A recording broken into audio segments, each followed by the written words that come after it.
Hello friends. आज है 4 अक्टूबर 2022। Current affairs की दुनिया से क्या है आपके लिए, वो सारे पॉइंट्स आज हम कवर करेंगे। National, international, books and authors, sports and जो भी ट्रेंडिंग है।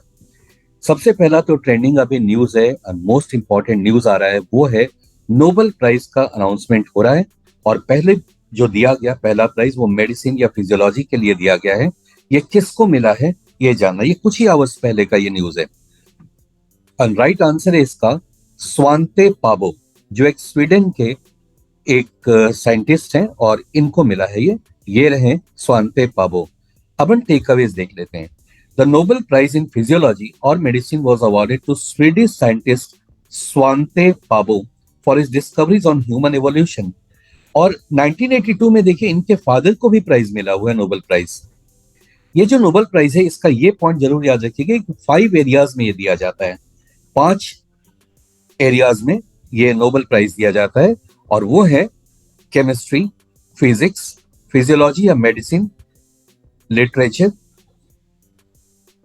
राइट, तो ये सारे एरियाज हैं जहां पर ये नोबेल प्राइज दिया जाता है, ये सब याद रखेंगे आप। अगला पॉइंट आ रहा है, who among the following received the change maker award at the United Nation SDG action awards 2022। आपके ऑप्शंस हैं भानवी बैनर्जी, अश्लेषा प्रीत, निर्जला या सृष्टि बख्शी।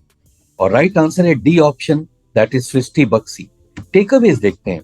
अ women's rights activist from India, Srishti Bakshi, who travelled 3800 kilometre through the length of the country.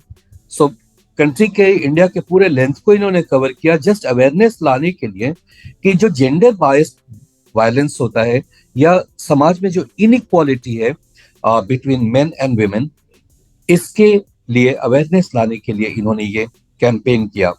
And for that she has won a prestigious honour at United Nation SDG actions award. अगला point है repo rate को लेकर के, repurchase rate. जी हाँ, उसको short में हम repo rate कहते हैं। It is now increase by 50 basis points. और आपको ये बताना है कि अभी वर्तमान में ये कितना परसेंट है। पहले तो ये बता दूं ये रेपो रेट होता क्या है। ये वो रेट है जिससे डिफरेंट कॉमर्शियल बैंक्स आरबीआई से लोन लेते हैं। तो जिस रेट पे वो लोन लेते हैं उसे रेपो रेट कहते हैं। और ठीक इसका उल्टा होता है, कभी आरबीआई भी डिफरेंट बैंक से लोन लेता है फॉर सर्टेन पीरियड और उसको रिवर्स रेपो रेट कहते हैं। राइट, तो फिलहाल ये बताना है रेपो रेट ये कितना परसेंट है। तो यहाँ 4 ऑप्शन है आपके पास और राइट आंसर है C option, that is 5.9%। Takeaways देखते हैं कि शॉर्ट टर्म लेंडिंग रेट, जिसे रेपो रेट कहते हैं, raised by 50 basis points to 5.90%। यानी पहले ये 5.40% था, अब ये 0.50 बेसिस पॉइंट से बढ़ा दिया गया। और ये अभी रिसेंटली 4 कंसेक्यूटिव टाइम से इसे हाइक किया जा रहा है। तो रेपो रेट अब हो गया 5.90%। रिवर्स रेपो रेट अभी भी वही है 3.35।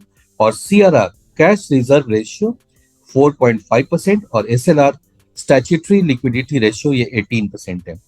सीआरआर वो होता है, कैश रिजर्व रेशियो वो होता है, बैंक के पास, डिफरेंट कॉमर्शियल बैंक के पास जो टोटल डिपॉजिट्स आता है उसका 4.5% बैंक्स को आरबीआई के पास रखना पड़ता है।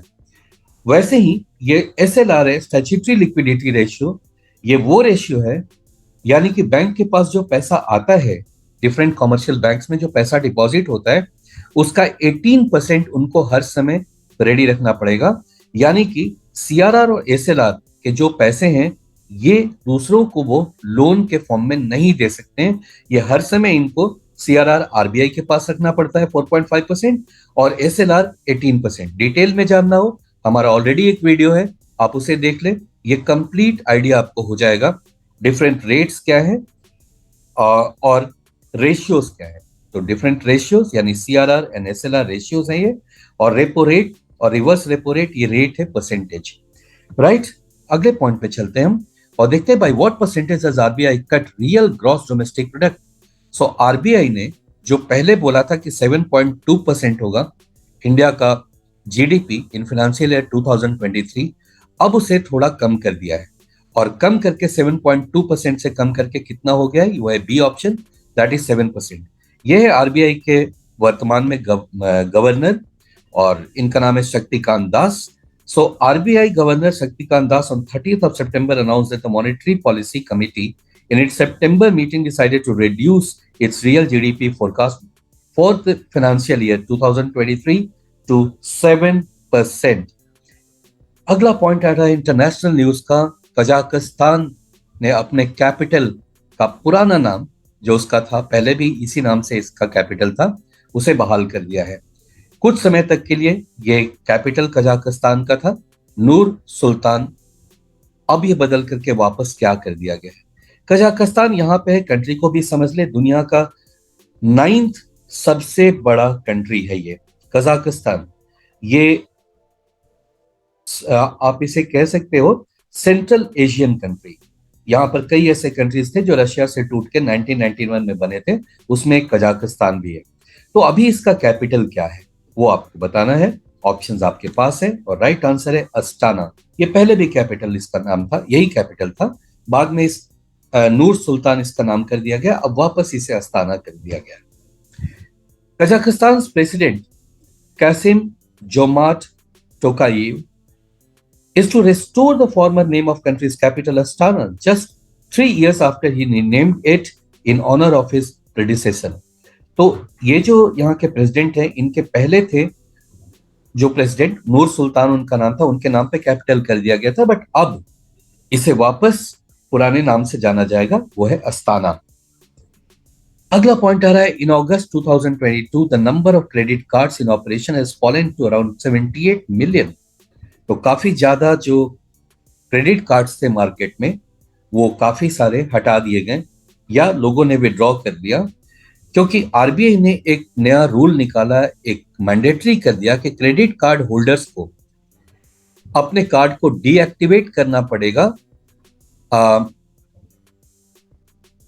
That are inactive for how many days. It means कि अगर आपने कुछ खास पीरियड तक अपने कार्ड से कोई ट्रांजैक्शन नहीं किया तो उसे डीएक्टिवेट कार्ड माना जाएगा, उसे डीएक्टिवेट कर दिया जाएगा।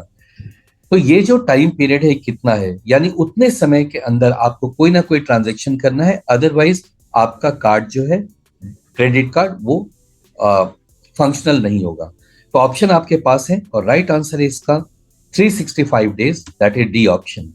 टेकअवेज देखते हैं। After the RBI rule mandating credit card operators to deactivate cards that are inactive for 365 days come into effect, the number of credit cards in force declined to about 78 million in August 2022।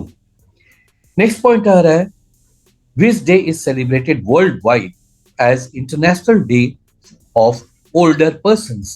और यहाँ पर आपके पास options हैं और ये देखिए कितना अच्छी बात है, लिखिए मार्क ट्वेन ने, age is an issue of mind over matter, if you don't mind it doesn't matter. ये आपके मन का है कि मैं ओल्ड हो चुका हूं, अगर आप माने कि आप ओल्ड नहीं है तो नहीं है। तो फिलहाल ये बताना है कि world wide international day of older persons किस तारीख को मनाया जाता है, और राइट आंसर है ए ऑप्शन, दैट इज 1 अक्टूबर, गांधी जयंती से एक दिन पहले, right. So October 1 is observed as International Day of Older Person across the globe.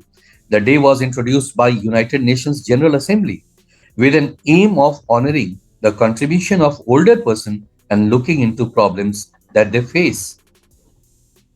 उसी से रिलेटेड अगला भी है पॉइंट कि what is the theme of the United nation international day of older person 2022। तो उसका ये 2022 का जो 1 अक्टूबर में मनाया जाता है, इसका थीम क्या है।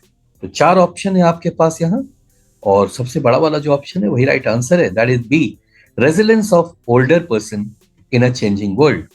So for United Nations International Day of Older Persons in 2022 is resilience of older persons in a changing world। अगला आ रहा है वर्ल्ड वेजिटेरियन डे। जी हाँ, अब ये भी मनाया जाता है, is celebrated on which date? This is the question। So the day also marks the beginning of vegetarian awareness month। तो पूरे महीने ये मनाया जाता है, और ये कब शुरू हुआ वो यही क्वेश्चन है आपका। तो राइट आंसर है फर्स्ट ऑप्शन, 1 ऑफ अक्टूबर। तो 1 ऑफ अक्टूबर को ये स्टार्ट हुआ और पूरे महीने वर्ल्ड वेजिटेरियन डे मनाया जाएगा। इंडिया में तो ये काम थोड़ा ज्यादा ही आसान है, क्योंकि सारे पूरे महीने ये फेस्टिवल ही चलता रहेगा। नवरात्रि है और कई दिवाली है, कई और तरह के अ, ऐसे फंक्शंस है, सेलिब्रेशंस हैं। तो ज्यादातर लोग इसमें वैसे भी वेजिटेरियन ही हो जाते हैं, राइट। चलिए देखते हैं इसका takeaway. So world vegetarian day is celebrated on first day of October. It also kick starts vegetarian awareness month. तो पूरा मंथ ये रहेगा वेजिटेरियन। अगला पॉइंट आ रहा है, किस हीरो को, जी हाँ, साउथ इंडिया के सेंसेशनल हीरो, RRR फिल्म के ये हीरो है। तो who among the following has been appointed as the new brand ambassador of Hero MotoCorp. जी हाँ, इसके ब्रांड एम्बेसडर इनको बनाया गया है। इनमें से कौन है चार में से? अल्लू अर्जुन, रामाचरण, महेश बाबू या Prabhas? Right answer is B option, Ramcharan. जी हाँ, यही है रामाचरण, और ये अब बन गए हीरो मोटोकॉर्प के brand ambassador. The world's largest two wheeler manufacturer Hero MotoCorp, world's largest two-wheeler manufacturer, okay, has roped in actor Ramacharan of RRR fame as its new brand ambassador। तो ये थे सारे इंपॉर्टेंट पॉइंट। एक point आज और भी रह गया है कि भारत ने अभी एक हेलीकॉप्टर बनाया है, वॉर हेलीकॉप्टर, और ये काफी आधुनिक है, काफी लेटेस्ट है। इसके बारे में अगला जो मैं वीडियो बनाऊंगा उसमें वो डाल दूंगा। उस पॉइंट को, बहुत इंपॉर्टेंट है, उसका नाम क्या रखा गया है, ये सारी बातें नेक्स्ट वीडियो में। Thank you for watching all from national international sports books and authors and what is trending in the world. Thank you so much for watching.